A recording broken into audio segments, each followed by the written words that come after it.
dann begrüßen wir die Gäste und unsere Vertreter der Presse zu unserer Pressekonferenz nach der Partie Fischtown Penguins gegen die Lausitzer Füchse. Endergebnis 2:3 nach Penalty, und ich gebe erstmal weiter an Dirk Rohrbach, dem wir natürlich zum Sieg gratulieren, und Dirk, von dir ein paar Worte zum Spiel. Ja, schönen Dank, Alfred, und erstmal schönen guten Abend.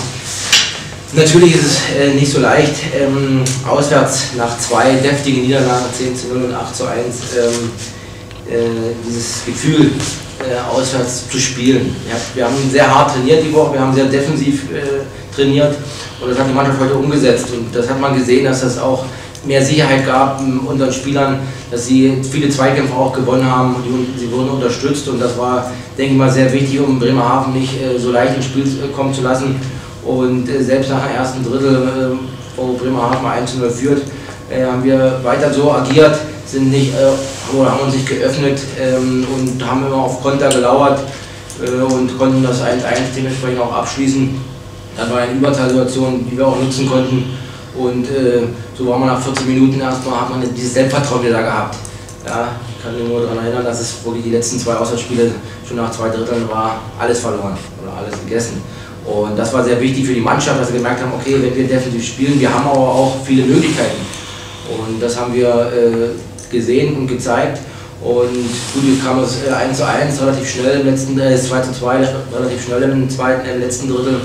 Und da haben wir aber trotzdem nicht aufgemacht, wir haben trotzdem wieder weiter konzentriert gespielt und haben immer noch Chancen uns erarbeitet, sicherlich auf beiden Seiten. Ein großes Lob ging heute natürlich an unseren Torwart, den Neuzugang, der erst am Mittwochabend bei uns eingetroffen ist und kurz trainiert hat zweimal am Donnerstag, und er hat natürlich sehr gut gehalten, sehr gut parat, hat uns Spiel gehalten, und das war auch ein wichtiger Garant für den Erfolg, und da bin ich natürlich sehr, sehr froh, und ich denke, die Mannschaft hat das verstanden, dass wir nur defensiv arbeiten, hart arbeiten können, um dementsprechend auch Erfolge mitzunehmen oder beziehungsweise einzufahren. Vielen Dank. Danke dir. Gibt es Fragen an unseren Gästetrainer?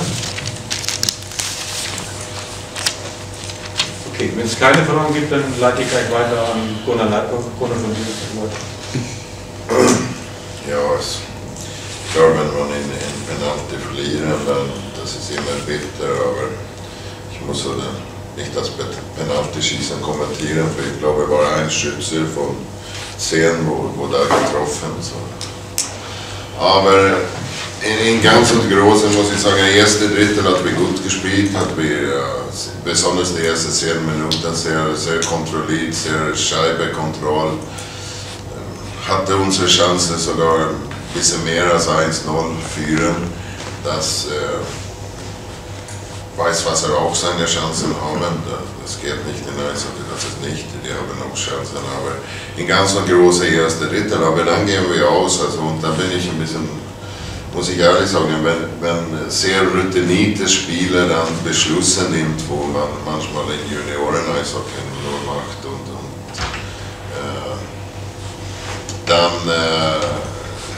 dann macht wir auch die Gegner leicht defensiv so spielen, für dann ist nicht schwierig, wenn man so einfache Konterattack kriegt. Ein Verteidiger geht tief in Drittel ohne Unterstützung und gibt auch ein 2-gegen-1. Untersaltor kann passieren, war in einem Wechsel, wir werden ein bisschen unglücklich da gewechselt wegen Teljukin, hat eine Scheibe auf Ellbogen gekriegt, und traurigerweise hat beide gleichzeitig gewechselt, aber das ist nicht so gefährlich. Wir kommen zurück, spielen eine ordentliche dritte Drittel, hat Riesenchancen am Schluss, das in Verlängerung oder in Overtime so entschieden, macht das nicht. Und ja, ich glaube, das war die erste Penalty-Schießen dieses Jahr, und das hat wir verloren. Aber der Penalty-Schießen, der manchmal gewinnt, manchmal verliert. Mir geht es nur ein bisschen mehr, ich bin langsam, hat nicht mit den Gegnern zu tun, aber ich wundere mich langsam, dass was wir machen, wie viel Scheibe wir müssen haben, dass wir irgendwann ein bisschen mehr Überzahl kriegt. Also das ist 3 Spiele her, dann hatten wir ein Überzahlspiel, gegen Schwenningen ein paar und 2 zu Hause mit dieser Scheibekontrolle. Das möchte ich ich sage das ehrlich, ich habe das vorher gesagt, ich möchte das ehrlich auswärts irgendwann erleben. Dann würde ich auch an Blumen schicken, so diese Schiedsrichterverband.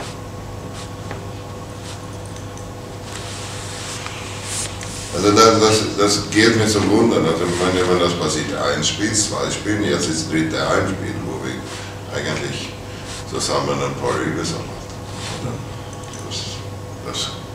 Das kriegt mich so wundern. Also das kriegt mich ehrlich so wundern. Wir müssen also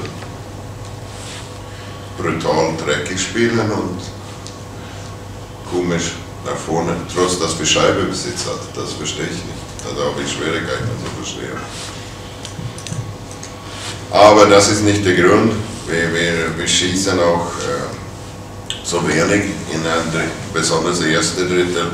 Wenn wir so viel Scheibe haben, muss wir viel mehr Scheiben, so Tor bringen mit Schüsse. Unsere Verteidiger hatte, glaube ich, 5 oder 6 Mal offene Straße und die meisten Scheiben hat dann ist in die Rundung gegangen und in unsere Drittel hat wieder abgebracht. Das ist Dinge, wo ein bisschen der kleine Unterschied macht. Andererseits, weiß was, er ist jetzt ein Punkt vor uns, war Punkte gleich, das ist eine gute Mannschaft. Und muss man auch akzeptieren manchmal, dass man muss. Wenn man hinten ist, in der letzten Drittel, muss man zufrieden sein mit dem, was man hat. Danke. Fragen an unseren Trainer?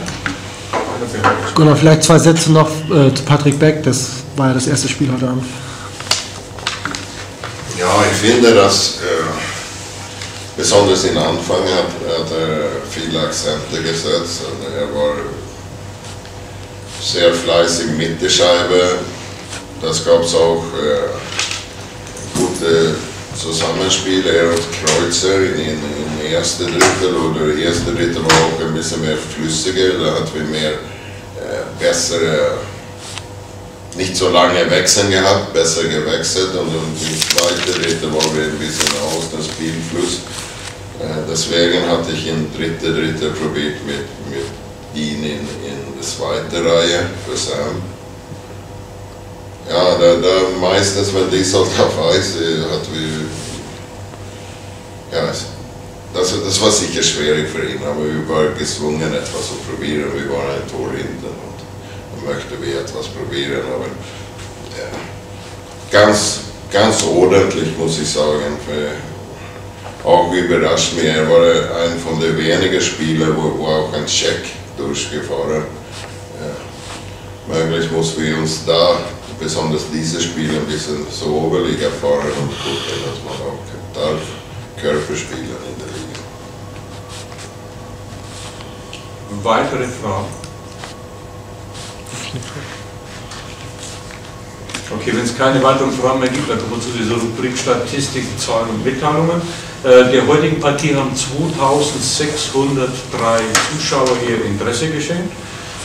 Die Ergebnisse der anderen Partien war Schwenningen gegen Ramsburg-Kauerstars 5:2, Dresden gegen Landshut 4:6, Hannover Indians gegen Bietigheim 4:3 in Overtime, Rissersee gegen Rosenheim 7:4, Eispiraten Krimitschau gegen Kaufbeuren 2:3.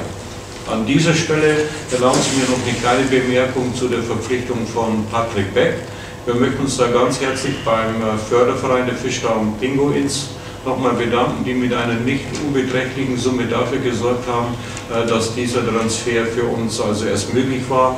Nochmal herzlichen Dank an den Förderverein Fischtown Pinguins an der Spitze mit Herrn Dirk Fürst.